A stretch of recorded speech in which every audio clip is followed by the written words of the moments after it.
Blog Talk Radio.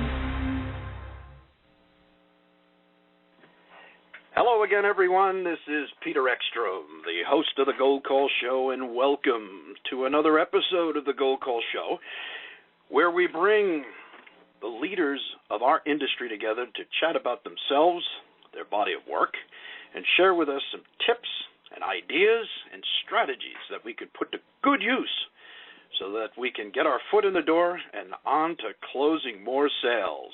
What a novel idea. In our studio today, I am very pleased, tickled pink, I'll go as far as to say that we have the author of Selling to Vito, Mr. Tony Parinello, today. And if you haven't heard of Tony Parinello, I'm sure, given the sales of his book in 1995, Selling to Vito, you probably heard of the book. Well, today we are going to talk with the man behind the genius, the body of work that I found and read the book and got a lot from it, starting at the top. So we're going to talk a little bit about that today and the advantages of top-down selling instead of bottom-up selling, which is like swimming upstream, much more difficult. So just as an introduction, Tony Parinello created his own brand of sales training called Selling to Vito, the very important top officer in 1995. Today, Tony is trusted by the majority of Fortune 1000 companies and over 2.5 million salespeople located in more than 30 countries around the world. Tony, you get around. All in an effort to help them create bigger deals in less time, salespeople, that is. Tony is a Wall Street Journal best-selling author, and he created Selling Across America, which is the first and only internet talk show dedicated to salespeople and the art of selling.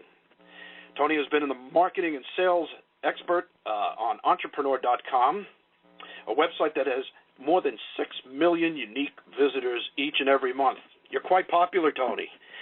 Tony has written 9 powerful practical and technical books on the topic of selling, and in addition to Selling to Vito, there's Getting to Vito, Stop Cold Calling Forever, Getting the Second Appointment, Think and Sell Like a CEO, The Complete Idiot's Guide to Dynamic Selling, and with that, I would like to extend a warm welcome to our guest today, the one and only Mr. Tony Parinello. Hello, Tony. Hello, Peter. Thanks for having me on your show. Geez, after that introduction, I'm excited about listening to me. Well, you know, we always like to shed a bright spotlight on our guests, and I tell you, it's really great to have you here today. I know we've met a couple of times. In addition to reading your book, I've had the pleasure of meeting you in person at a couple of events, and you are a remarkable speaker and an ace of the presentation, if I might say. So I really enjoyed what I say. Absolutely. And so what I'm really interested, Tony, when we met, I didn't have an opportunity to kind of get to know you at a personal level, or really to understand where you got your start. And I'm always interested when I speak to prominent authors like yourself and speakers on the profession of selling. I'm always curious about how they got their start in sales and leading up to the authoring of their book on the topic of selling. And so we all have somebody to hold responsible, or somebody to blame for getting us into this profession. I'm curious.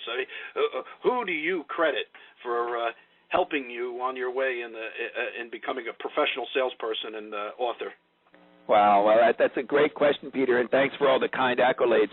I'll tell you, it was never something I had thought about when I was a little kid.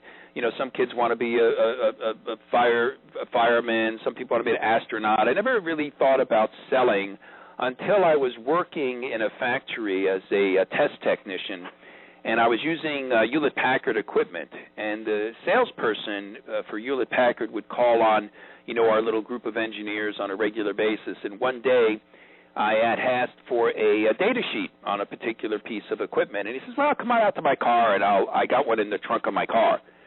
Well, we're walking out in the parking lot. I always admired this guy because he was always, buffed, dressed to the hilt, custom leather briefcase, nice suits, But we go out to this car. This was a gorgeous, brand-new car.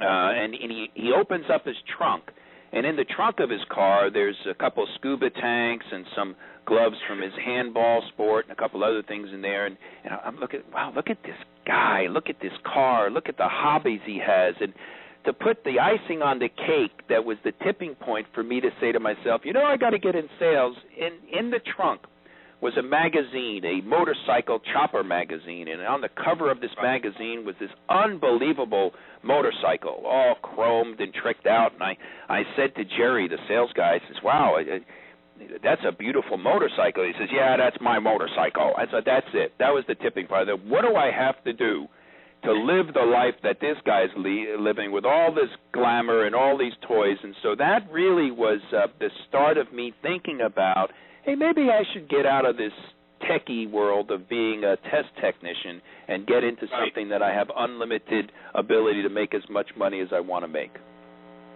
So you had the benefit of a physical representation of the end reward that comes to those that can sell. And you met, and not only sell, but not only sell, but sell high quality, high priced items. You know, Hewlett-Packard, HP was known back in the day as having the high price solution. So, yeah, I set my sights on working for one of the best companies in the industry as a salesperson. Yeah. Now I have to ask you, did you ever get the motorcycle? No, I never got the motorcycle, but I sure did have a very cool company car every year for the 9 years that I worked at Hewlett-Packard, and I certainly was able to afford lots of cool little toys. But motorcycles was never one of my favorite picks, but I really did enjoy working for corporations and being the top sales rep in the company. Right. So it's been said, and I'm trying to recite this verbatim. He or she who dies with the most toys wins. Was that kind of like the experience? Well, I put my name in that hat. Yeah, why not? I mean, we don't do this for charity, right? I mean, we can enjoy the process, and we can enjoy the excitement of pursuing a goal and all of these other things that kind of build up our motivation. But if there's no pot of gold at the end of the rainbow, if there isn't a finish line to the marathon race of a sales career where it results in, money, but it's not so much money. It's what comes as a result of having acquired wealth, having acquired or earning living. Yeah, it's different for everybody. Some of us like the toys, some of us like to invest, some of us like to donate, whatever. Whatever motivates you. I firmly believe that sales is a great career for anyone who really loves working with people, first of all, and second of all, can have a little bit of a tough skin at the right times. Because there are a lot of disappointments in sales, as there are a lot of accolades, as you know, and a lot of accomplishments. But, yeah, if you don't mind the ups and downs and you love working with people, sales is a great place to be. There's no doubt about it. The analogy I use in business is that you have to kiss a lot of frogs to find the prince. And if you put up with picking up frogs, and many of them more often than not, don't turn into the prince, but you never know when you will find that reward. It could be on the 5th call, it could be on the 25th call, but to maintain that consistency, that motivation, drive, and have the ambition to continue, fighting on, for lack of a better term, until you achieve what pleases you most. How's that? Pleases you most. I'm curious, for salespeople out there that are listening in right now, I talk to a lot of salespeople who are, basically trying to get by, right? They're trying to make enough money where they can just pay their bills and maybe pay off a little bit of their debt. And we've all been in those positions. Personally, I've had a few of them over a 31-year career in sales. If you're settling for the get-by or based on consequences that you're experiencing right now in your sales job, what word of advice, if any, could you offer up to help people look beyond the get-by and to pursue what they want most in life? Well, I would think the first stop in that would be figure out what you want in life first, because you might be a get-by kind of person. that might be your MO, you know. So I would think before I'm dissatisfied with where I'm at, I really need to understand where I want to go, because if where I want to go is where I'm at, then I should be pretty happy. If there's a gap there, I mean, let's face it, if there's a gap there and you want to get to the next highest level, the next highest plateau, because everybody's at a plateau. I don't care who you are. You're at some static plateau right now. If you're happy there, so be it. It's your own judgment call, your own life. But if you want to get to the next highest plateau, I would say quantify what that plateau is, where that plateau is, what that plateau looks like, and what is the gap to get you from where you are to where you need to be. What information do I need? What contacts do I need to develop? What technology, if any, do I need to apply? You know, so I think you got to establish first where you're at. Second, are you happy or not? If you're not, where do you want to go? And then put a very detailed plan together to get there. I think it's an exact science. Growth is an exact science to me. I couldn't have said it better myself. Well, thank you. And I guess those are great words of encouragement in starting the new year, that if you aren't where you want to be, then take a look at where you are and then draft and then follow through on a plan that's going to get you to where you are. And I might add as a footnote that it makes sense to set reasonable goals. Yeah. You don't want to set yourself up for failure, and you don't want to have a goal that you yourself doubt if you can do. I mean, let's face it, the quickest way to get disappointed and to just fail is pick some lofty, unrealistic goal and say, well, that's what I'm going to do. Well, if you want to get high growth, it has to come in steps, like everything else. You mentioned the marathon earlier. You know, running a marathon is putting one foot in front of another, and so you got to take the first step and subsequent steps. And don't be afraid to change your plan, and don't be shy about saying, you know what, I don't want this goal anymore. I want something else. It's okay to change. I don't think there can be an achievement of excellence without change. You change as you go along, and you live and you learn. You know, as you take one step and put it in front of another, you know, there are experiences that teach you a lesson. And as long as you don't wind up repeating the same mistakes in the past, we learn and we grow over time how to, accomplish what we want and ultimately achieve our goals. That's terrific. Well, I took a few notes, Tony, and I've written them down because I think we all can use a little bit of a increased focus on that area of planning and achievement. So thank you for that. You bet. I want to talk about Vito. Now, for those that are hearing about you for the very first time today, Vito is an acronym, isn't it?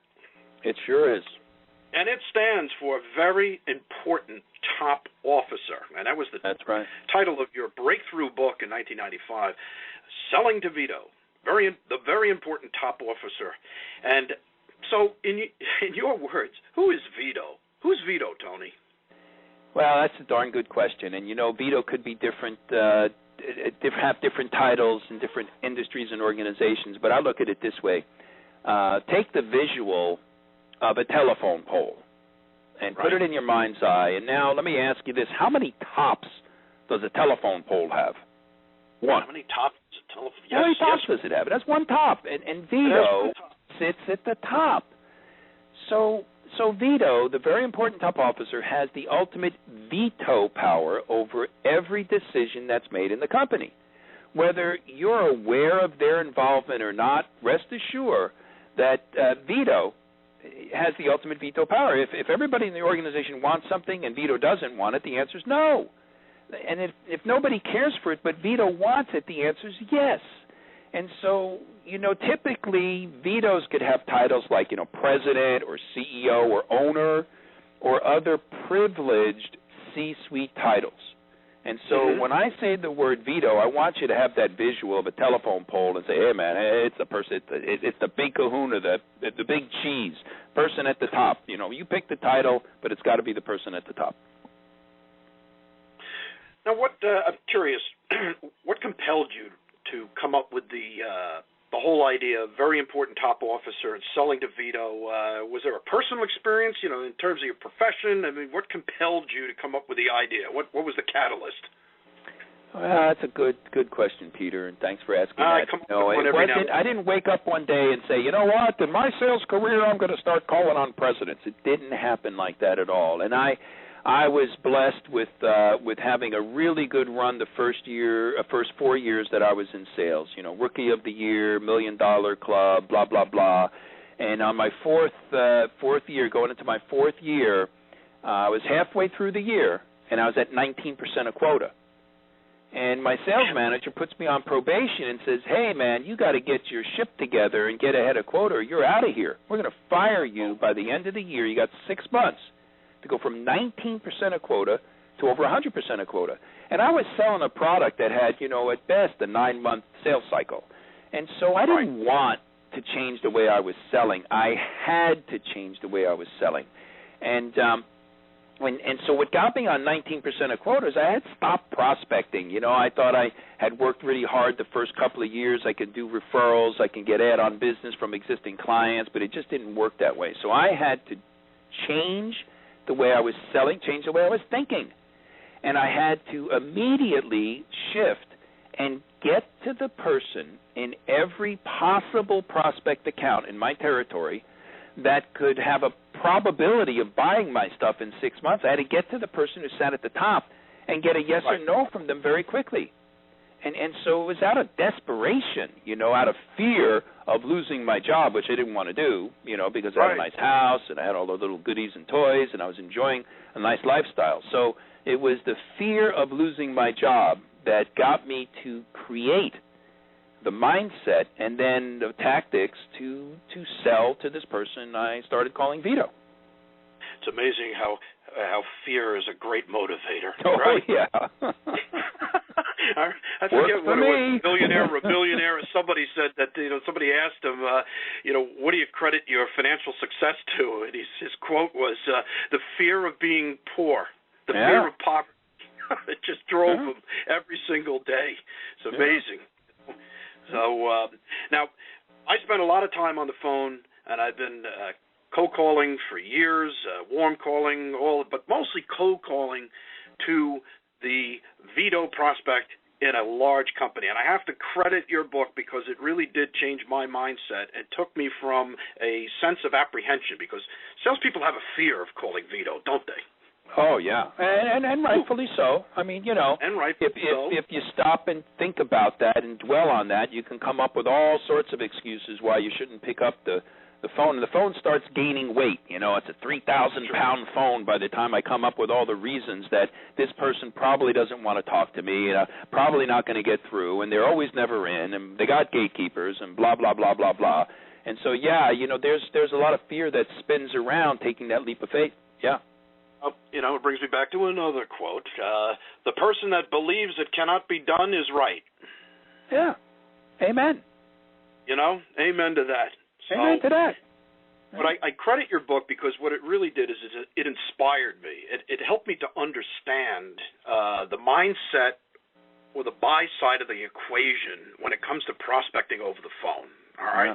Which, most of the emphasis in training today, unlike your material, which is very focused on the buy side of the equation, which is why I really enjoyed it and took a lot from it, is understanding what's the environment, the world, the behavior, the mannerisms, and so on and so forth of what's happening on the other end of the phone. And personally, having taken that, I'll call it a small leap of faith, because that's what it requires of a salesperson to make contact with Vito, is that they have to have faith in their ability. They've got to have a plan. We spoke about the importance of that before, and they have to execute. Now, at first, when I made calls to Vito, I was a bit nervous. I did not have my words and thoughts together in a way that would appeal to any human being, including a Vito. But I have to say that having read your book, having been to your seminars and read your material and taken it to heart, that I find Vito prospects, and I'm talking about C-level executives in companies, CEO, CFO, it's alphabet soup out there, even the chairman of the board, I have found that these Vito prospects are by far the easiest to talk to. And I suspect it has a lot to do with the fact that they are not being inundated with calls from salespeople, so it's a different sort of conversation. What are your thoughts on that? Well, that's a good thought. I like that. There's a number of different. The vibe is different at the top. You know, you mentioned that they're probably not getting a whole lot of calls from salespeople. That's probably true. And when you show up on Vito's doorstep with a statement that they lean into rather than push away from, something that snags the intentional area of their mind. In other words, it's in their, you know, it's popular, it's in their pilot house, it's in their wheelhouse, you know, I mean, it's in their area, their immediate area of interest and responsibility. You can start a conversation with anybody at the top. And don't think for a moment that you got to be perfect. And don't think for a moment that you can't be nervous. I mean, I have been selling to Vito. I've probably met more Vitos than anyone else. I've written more books about the topic of top-level access, and I still get nervous when I pick up the phone. I still make stupid mistakes when I do it. So it's not about being perfect. It's not about not being nervous. It's about showing up and being the best you could be. That's all you got to do. And you got to be, once again, the messaging becomes critically important to the outcome of the first call with Vito. Okay. Well, it's that first impression. Yeah. The best first impression that you give of yourself.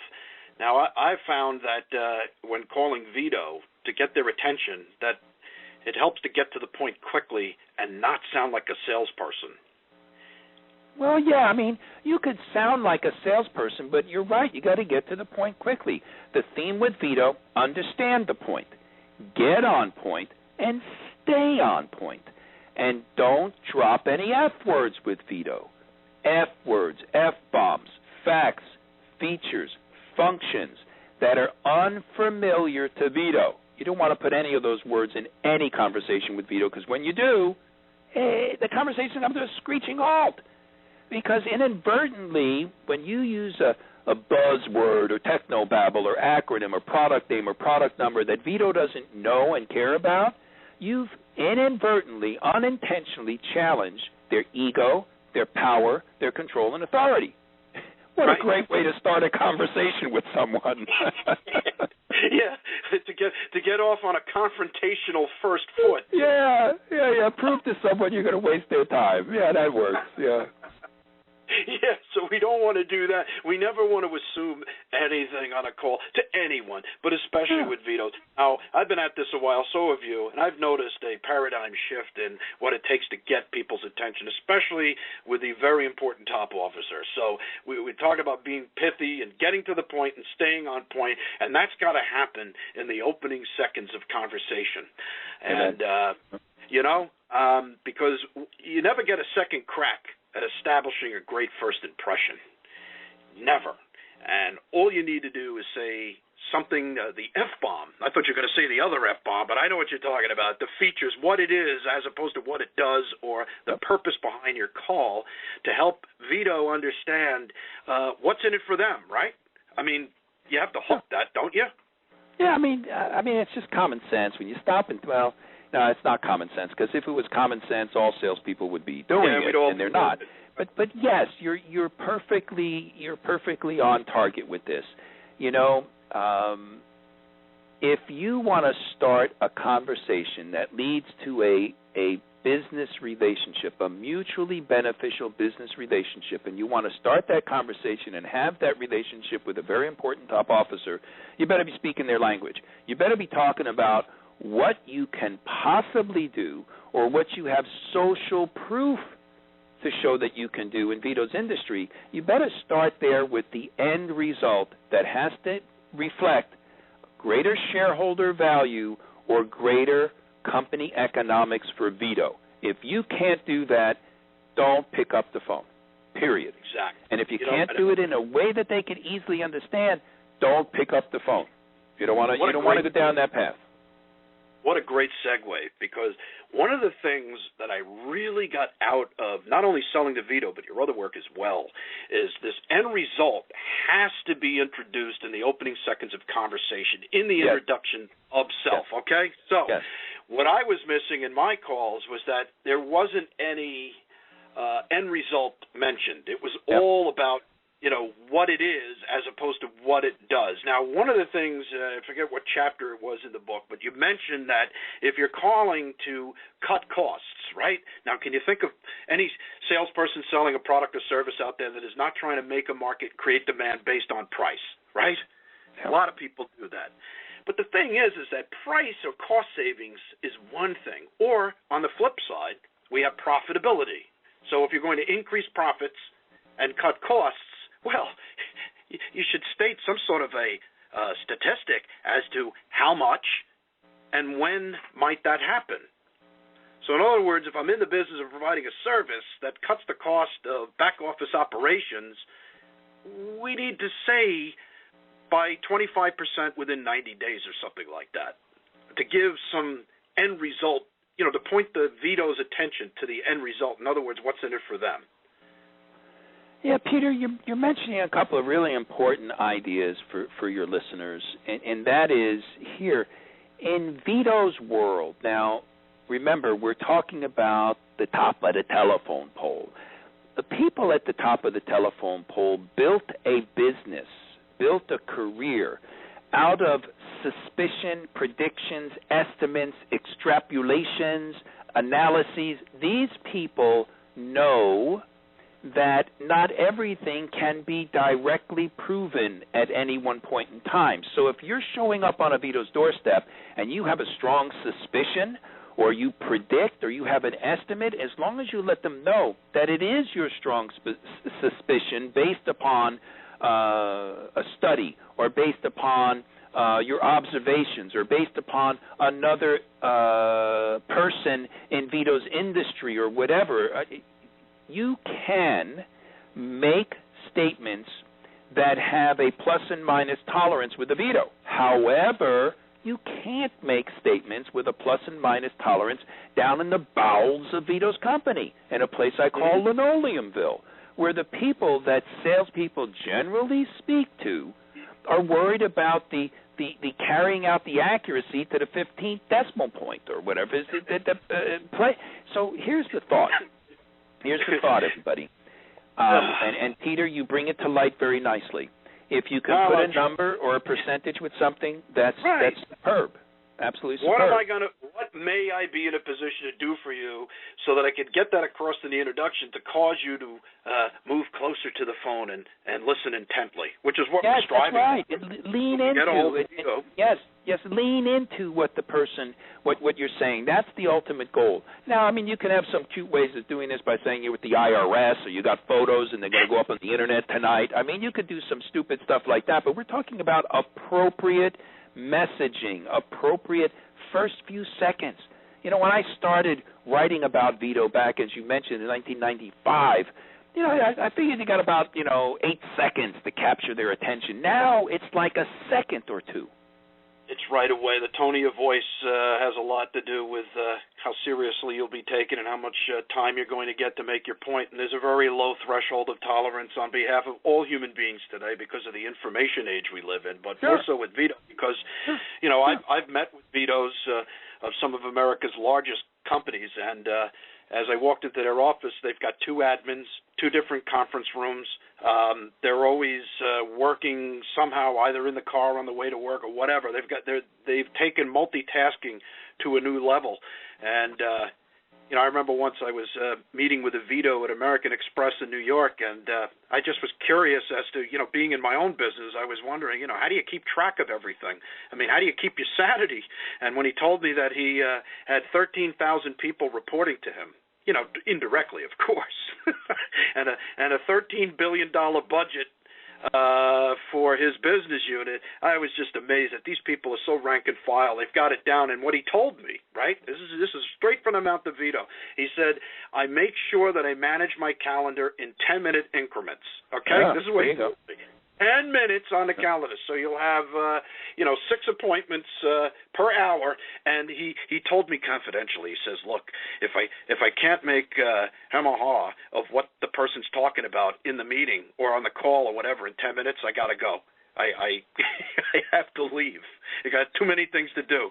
So you got a very narrow window in calendar management in order to keep track of what's going on. And I guess what I'm leading to is that when you understand Vito's world and how they manage their time, set their goals, and execute, you can really adapt a lot of their behavioral traits to your own selling processes, because if you're going to call Vito, you should sell like Vito and think like Vito. And everybody say amen to that. Amen, brother. So, based on that, I mean, I'm curious. I mean, why do you think that salespeople tend, and I got to tell you, I love that term, linoleumville, because those are the offices that don't have any plush carpet. Is that the idea? That's where linoleumville is? Yeah, I mean, next time you're on a sales call, look down at your feet. If you're standing on linoleum or you're sitting on a chair that's on linoleum, you're not selling to the right person. You're wasting your time. Or if you're in Cubicleville. Oh, yeah, forget it. Right? Forget it. And so, there's a fear factor and a risk-taking to make that call to Vito, and I think we've talked elegantly about, not being so frightened. Nobody's perfect. Give it your best shot. Do your best on every call. But even despite knowing that, why do you think salespeople tend to call on the lower-level contacts in a company, like the people that occupy linoleumville? What keeps them from trying?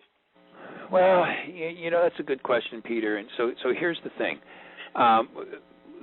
Selling to Vito is not about ignoring or totally eliminating people in linoleumville, because you are going to have to continue to work with people in linoleumville.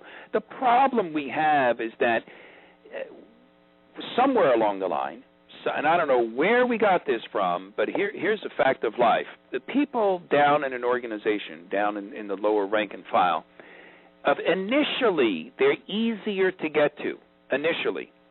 But after the initial contact, it's when, they don't call you back. They ask you for presentation after presentation, proposal after regurgitation of the analyses, blah, blah, blah, blah, blah, because they are activity-driven and they like to be educated. And so this isn't about never going to linoleumville, but what it is about is moving up the food chain, having a very quick and focused discussion with the person who's eventually going to approve your sale anyway, and get on with it and have them send you to the person they hold most responsible to get done whatever it is you're suggesting to Vito that you might be able to get done, which is typically 2 or 3 or 4 levels above linoleumville.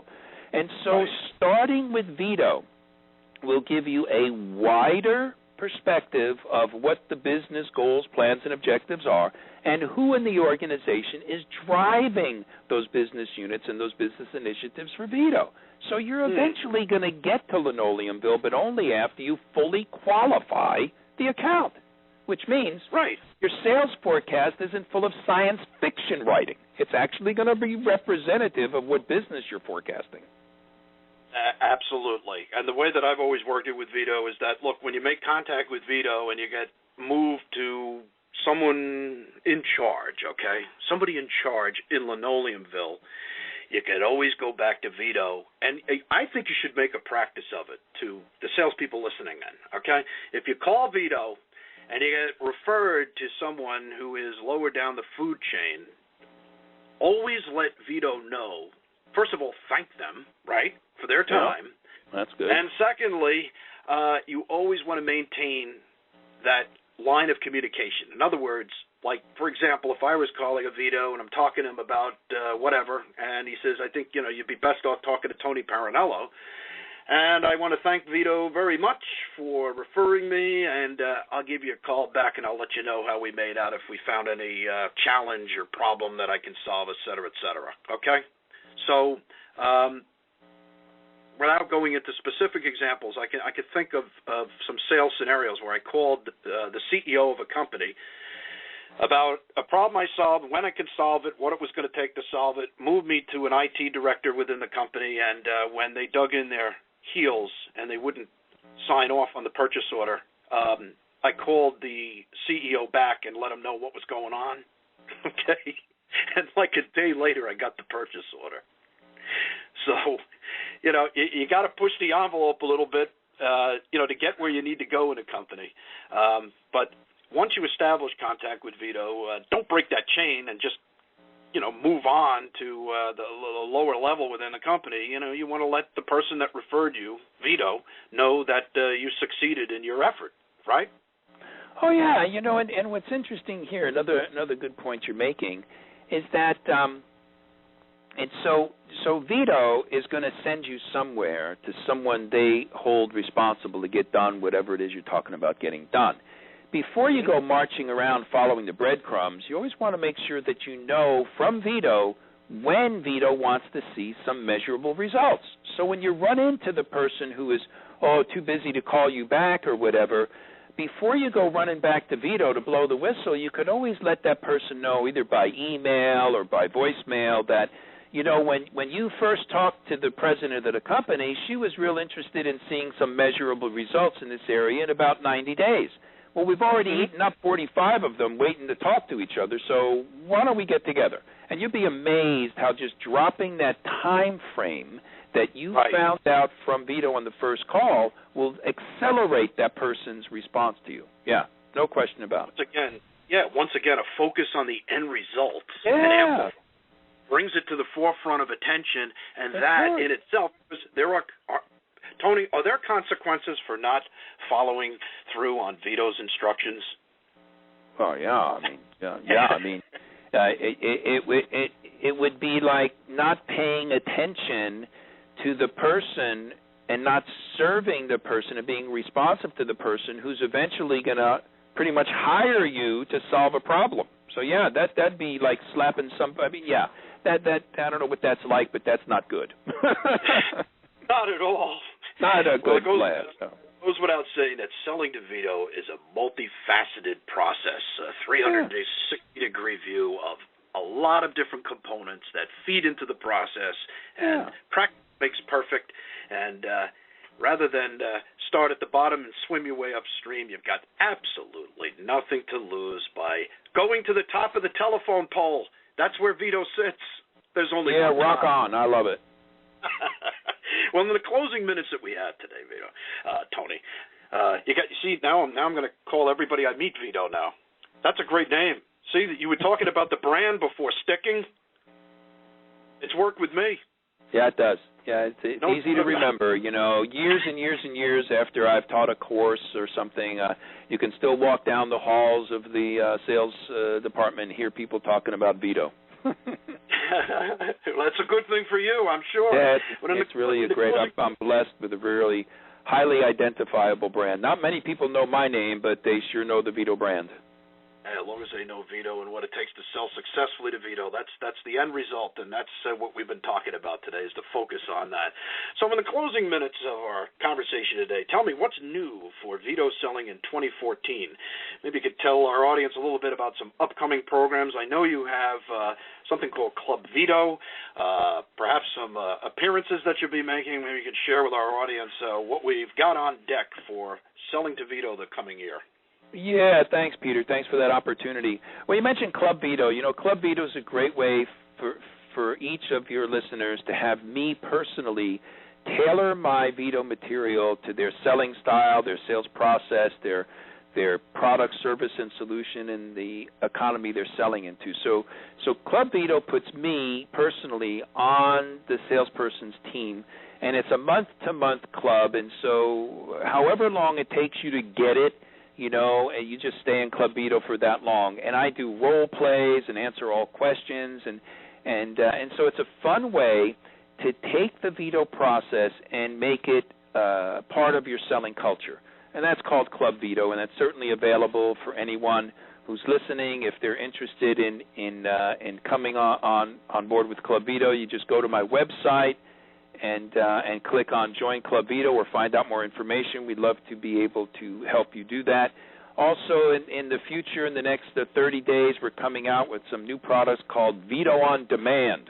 And you'll be able to Vito on Demand. You'll be able to just jump in and take any one of the number of different lessons that I teach in Vito with my personal assistants and answering questions and stuff like that you have. So, I'm still very much in the game, Peter. I make sales calls, and I figure when I stop using what I teach, I'll stop teaching it. So, I'm blessed to be able to still make sales calls and still keep my material current, and through technology, working with people all over the world, take the Vito process and own it, and really use it.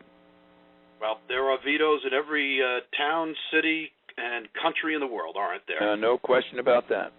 Not about it. And so your website, vitoselling.com?